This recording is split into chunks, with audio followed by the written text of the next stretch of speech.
Thank you, Chairman Jordan, Ranking Member Raskin, and distinguished members of this committee. Thank you for hosting me here today. I'm grateful for the opportunity to answer your questions, highlight the work of our department, and discuss the most important topic of all, keeping the American people safe. A little over a year ago, I was sworn into office as the 87th Attorney General of the United States. I came into office with the goal of refocusing the Department of Justice on its core mission after years of bloated bureaucracy and political weaponization. The Department of Justice's core mission is to fight violent crime, protect the American people, and defend the rule of law above all else. While our work is never done, we have made tremendous progress to make America safe again. In 2025, we saw the lowest murder rate in 125 years. That's nothing short of historic. If you compare 25 to 24, here's what you'll find. The murder rate is down 21%, robbery down 23%, carjacking down 43%, gun assault down 22%, ag assault, burglary, could go on and on. Crime is declining. This did not happen by accident. The numbers tell an important yet straightforward story. President Trump has given us the resources, the support, and the leadership to protect the American people. President Trump's policies have saved lives. I cannot think of a policy outcome more important than protecting the lives of American citizens. Can you? This trend has been especially clear in Washington, D.C. and in Memphis. These are two iconic American cities that spent years in the grip of horrific violent crime. The Department of Justice surged law enforcement resources, and the results came quickly.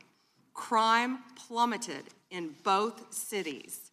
And I want to make one point loud and clear. We achieved those results by working with Democratic mayors. Public safety does not have a party registration.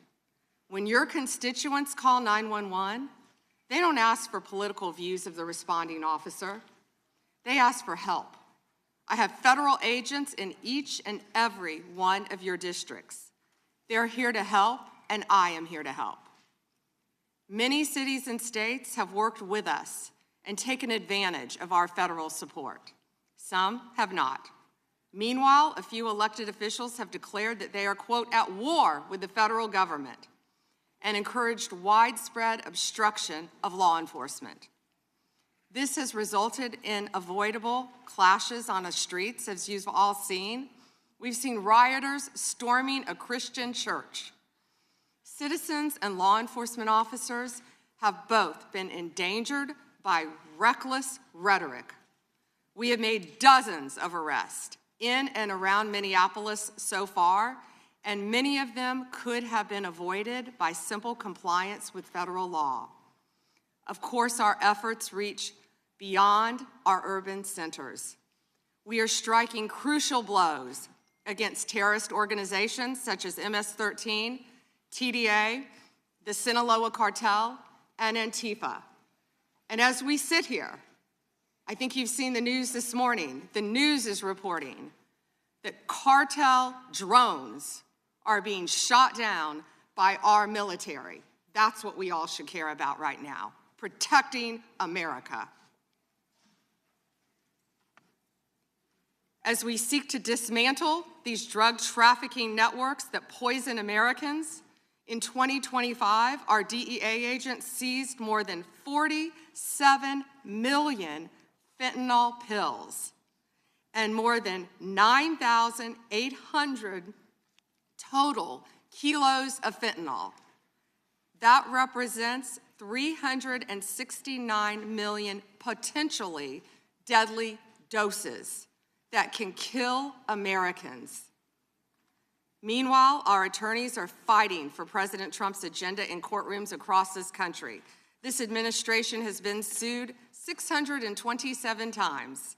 We've fought through a nonstop flood of bad faith temporary restraining orders from liberal activist judges across this country, America has never seen this level of coordinated judicial opposition towards a presidential administration. It is not only an unlawful attack on the executive branch's authority, but a serious attack on the democratic process. In spite of this unprecedented judicial activism, we've attained 24 favorable rulings at the U.S. Supreme Court, their emergency docket, and even more to come. We've done so while ending the weaponization of the prior administration by dropping FACE Act prosecutions, exposing the Arctic frost scandal via congressional disclosure, thank you, Chairman, and restoring one tier of justice in this country. To address the Epstein files, more than 500 attorneys and reviewers spent thousands of hours painstakingly reviewing millions of pages to comply with Congress's law. We've released more than 3 million pages, including 180,000 images, all to the public, while doing our very best in the time frame allotted by the legislation to protect victims. And if you brought us a victim's name that was inadvertently released, we immediately redacted it. All members of Congress, as you know, are invited to visit DOJ to see for yourselves. I want to take a moment to acknowledge the Epstein survivors who are here today. I'm a career prosecutor, and despite what the ranking member said, I have spent my entire career fighting for victims, and I will continue to do so. I am deeply sorry for what any victim has been through, especially as a result of that monster. If you have any information to share with law enforcement about anyone who has hurt you or abused you, the FBI is waiting to hear from you.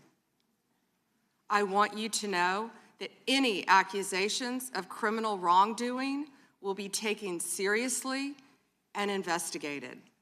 The Department of Justice is committed to holding criminals accountable to the fullest extent of the law.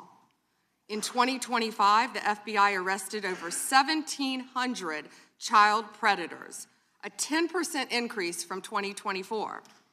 We also located 2,700 victims of child exploitation and shut down 3.8 million dark web pedophile accounts. 3.8 million.